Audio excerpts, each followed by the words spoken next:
नमस्कार, India news Madhya Pradesh Chhattisgarh में आपका स्वागत है। मैं हूं राकेश और आज नजरिया कार्यक्रम में हमारे साथ हैं मशहूर समाजसेवी स्वामी अग्निवेश जी।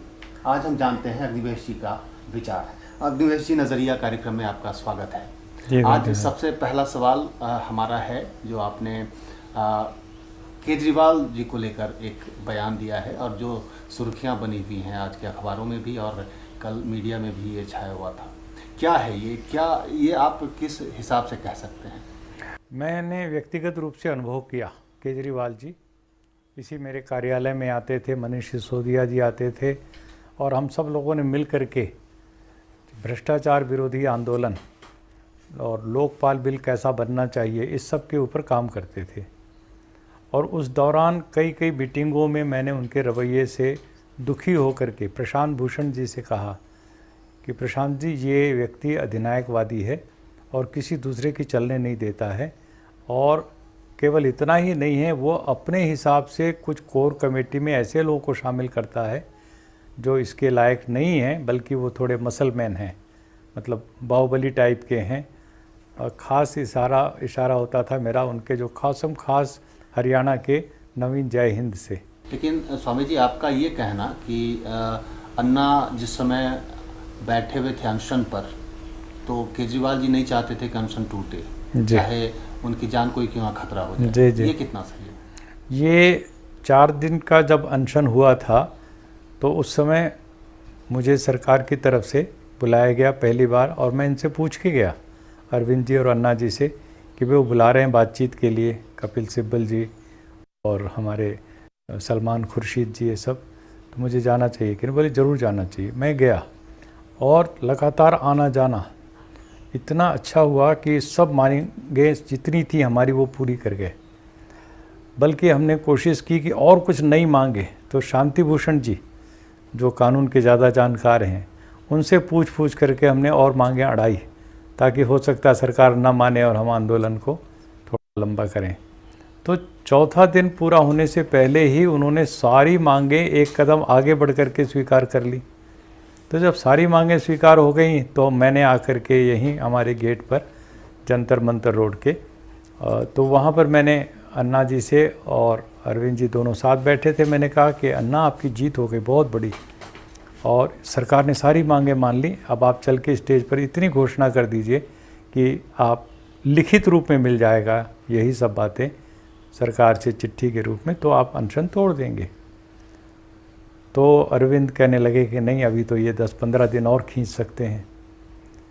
तो अन्ना चुप रहे। मैंने कहा, अन्ना आप बोलिए, 10-15 दिन और खींच सकते हैं तो किस लिए खींचेंगे, क्या मुद्दा क्या है? तो मैंने भी कहा और किरण बेदी ने भी कहा कि अन्ना, यदि आप और 10-15 दिन खींचेंगे तो हम क्या मुंह लेकर के मीडिया के सामने जाएंगे, क्या मुंह लेकर के सरकार के सामने जाएंगे, जब सरकार ने सारी मांगें मान ली। जॉइंट ड्राफ्टिंग कमेटी में शांति भूषण जी को को चेयर बनाना भी स्वीकार कर लिया प्रणब मुखर्जी के साथ, तो और बाकी क्या रह जाता है? तो अन्ना बोले, नहीं, मैं अभी तो 10-15 दिन और खींचूंगा। तो हमें लगा ये बिल्कुल अटपटा सा रवैया है। रात के 10:30 बज चुके थे और सब देश इंतज़ार कर रहा था, लाइव मीडिया सारे देश में, कि अन्ना कुछ फैसला करें। लेकिन अन्ना अड़ गए अरविंद जी के कहने से। तो हम बाहर निकलते हुए उसी समय हमने रात को 10:30 बजे फ़ोन मिलाया प्रशांत भूषण जी को, और शांति भूषण को ले करके वो 10 मिनट में यहाँ इसी ऑफिस में आ गए मेरे पास। और मैंने उनको बता दिया। इतने में उन्होंने उनको बुलवाया, अन्ना को, अरविंद को, स्टेज के ऊपर से बाहर। और जब वो आए तो वहाँ उनसे पूछा, सबके बीच में बैठ करके, हम 15 लोग थे यहाँ के कमरे में, उनसे पूछा कि अन्ना, आपकी मांगें सारी पूरी हो गई, अब आप क्यों नहीं तोड़ देते अनशन? तो अन्ना कहने लगे कि अभी तो मैं 10-15 दिन और खींच सकता हूँ, अभी तो देश में आंदोलन बढ़ना शुरू हुआ है, ये वो। तो एकदम तैश में आ गए शांति भूषण जी और कहने लगे, 10-15 दिन और खींच सकते हो? किस लिए? क्या है आपकी मांगे? सरकार ने जब मान ली, इसके बावजूद भी आप खींचना चाहते हो? क्या मकसद है आपका, क्या मंशा है आपकी? जोर से चिल्लाए और कहा, अन्ना, मैं तुम्हें बेनकाब कर दूंगा, नंगा कर दूंगा, कल सुबह प्रेस कॉन्फ्रेंस करूंगा और बताऊंगा कि तुम्हारे इरादे कुछ और हैं तुम जन लोकपाल के लिए नहीं लड़ रहे, कुछ और है तुम्हारा इरादा, जॉइंट ड्राफ्टिंग कमेटी। तो वो एकदम डर गए, कांप गए और धीरे से फिर चारों तरफ देखा और फिर कहने लगे अच्छा आप लोग सब चाहते हैं तो मैं घोषणा कर देता हूँ। तो फिर बोले चलो अभी बाहर। तो हम सब लोग बाहर निकले, मंच पर गए और अन्ना को माइक दिया गया। शांति भूषण जी ने पहले अपील की 2 मिनट की और फिर कहा कि अब अन्ना कुछ घोषणा करेंगे। तो अन्ना ने घोषणा करने के लिए माइक में लिया। तो मैंने उनसे कहा कि अन्ना अब रात को देर हो गई है, कल सुबह आपको लिखित मिल जाए तब आप अनशन तोड़ना, अभी केवल इतना कहो कि लिखित मिल जाए तो मैं तोड़ दूंगा। वो उन्होंने किया।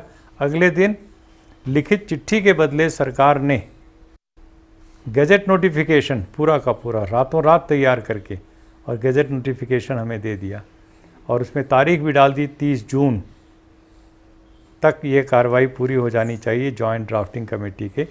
तो इतनी बड़ी बात जब हो रही थी, सरकार मांगों स्वीकार कर रही थी, तो अरविंद के उकसाने पर मैंने अरविंद से पहले भी कहा कि आप यहाँ पर इतना बड़ा मंच बनाकर इतने बड़े लगाए हैं बैनर यहाँ पर आमरण अनशन अन्ना का। मैंने कहा ये तो गलत बात है, आमरण अनशन नहीं होना चाहिए, क्योंकि जन लोकपाल या कोई भी चीज़ जॉइंट ड्राफ्टिंग कमेटी की मांग भी इतनी जल्दी से हो नहीं जाती, पूरी लंबा चलता है। संघर्ष शुरुआत हो रही है भ्रष्टाचार के खिलाफ। नहीं तो आपको क्या लग रहा है स्वामी जी, ये अन्ना का अपना निर्णय था या पीछे केजरीवाल जी थे उस निर्णय के पीछे? खुद केजरीवाल जी ने मुझे बताया कि मैं अन्ना के पास रालेगांव सिद्धि पूना के पास जा करके 1.5-2 महीना रह करके उनको तैयार करके लाया हूँ अनशन करने के लिए। तो ये सारा सब कुछ प्री प्लान था? बहुत ही प्री प्लान था। और अन्ना को वो कहते थे ये एक्सपर्ट हैं, माहिर हैं अनशन करने में। केजरीवाल जी ने दिमाग में ये बिल्कुल बिठा लिया था कि पूरी तरह से बिठा करके और तैयारी के साथ कि ऐसा हो जाए तो फिर सारी की सारी विरासत और बागडोर अरविंद केजरीवाल के हाथ में आ जाएगी। अब जिस स्थिति में है केजरीवाल सीएम बन चुके हैं, क्या लगता है कि जो वो चाहते थे अन्ना आंदोलन से वो उनको हासिल हो गया? देखिए उससे ज़्यादा हासिल हो गया। अन्ना आंदोलन से तो वो केवल इतना ही सोच रहे थे कि जन आंदोलन की बागडोर उनके हाथ में आ जाएगी, लेकिन एक दौर का पूरा लाभ उठाने के बाद उन्होंने देखा एकदम इस समय पका हुआ है, सब खीर पक गई है, तुरंत उसको हाईजैक किया। स्वामी जी, जिस समय आपने सबके सहमति से मध्यस्थता की थी अन्ना आंदोलन और सरकार के बीच में, उसके बाद आप पर ही कांग्रेस का एजेंट होने का आरोप लगाया उन्होंने, तो उस समय योगेंद्र यादव और प्रशांत भूषण, शांति भूषण ये कहाँ थे? क्यों आपके समर्थन में नहीं? बहुत सही पूछा आपने, बिल्कुल सही पूछा।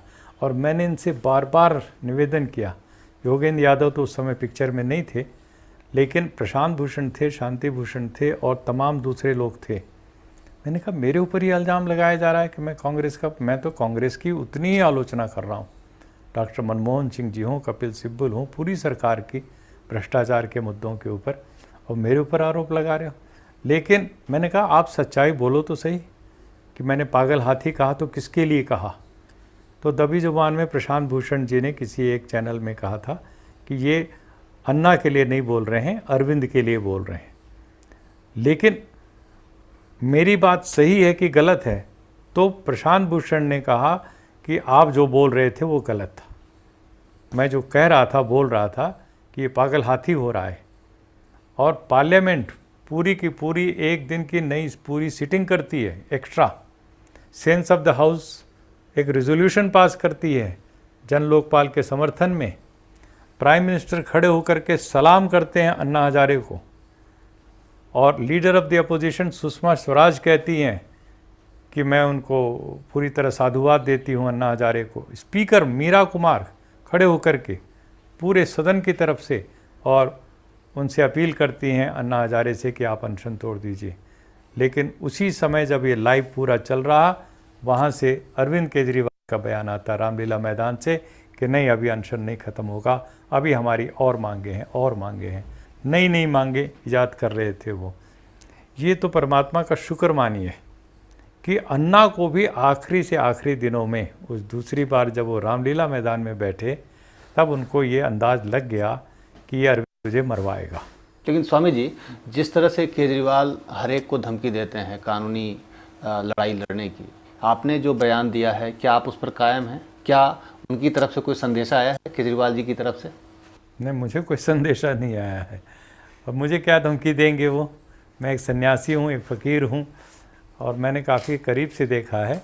केजरीवाल उस समय पैदा नहीं हुए थे जब मैंने हरियाणा में अपना सामाजिक राजनीतिक काम शुरू कर दिया था 25 मार्च 1968 में। वो उसके बाद पैदा हुए हैं भिवानी के पास सिवानी के गांव में, ठीक है ना। तो मैं जानता हूँ उनको अच्छी तरह से, और वो अच्छा काम करें, मैं उनमें उनका साथ दूंगा। लेकिन आप अपने बयान पे कायम हैं जो आपने बिल्कुल बिल्कुल कायम हूँ मैं। केवल मेरा कोई स्वार्थ भी नहीं इस तरह के बयान देने का कि मैं इससे कुछ हासिल करने वाला हूँ दूसरी चीज़, नहीं। मैं सच्चाई को रखना चाहता हूँ। इतिहास को पूरे सच्चाई के साथ पेश किया जाए तो जनता फैसला करेगी, भविष्य फैसला करेगा कि कौन सही कौन गलत है।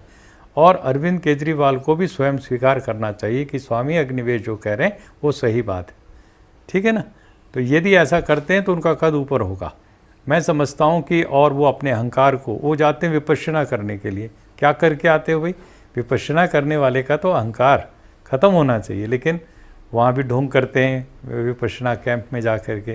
तो बात वहीं के वहीं खड़े हुए हैं। अरविंद जी अंदर से एक बहुत अहंकारी, अधिनायकवादी, और जिसको डेमोक्रेसी में डिसेंट कहते हैं, DISSENT, वो तो बहुत दूर की बात है।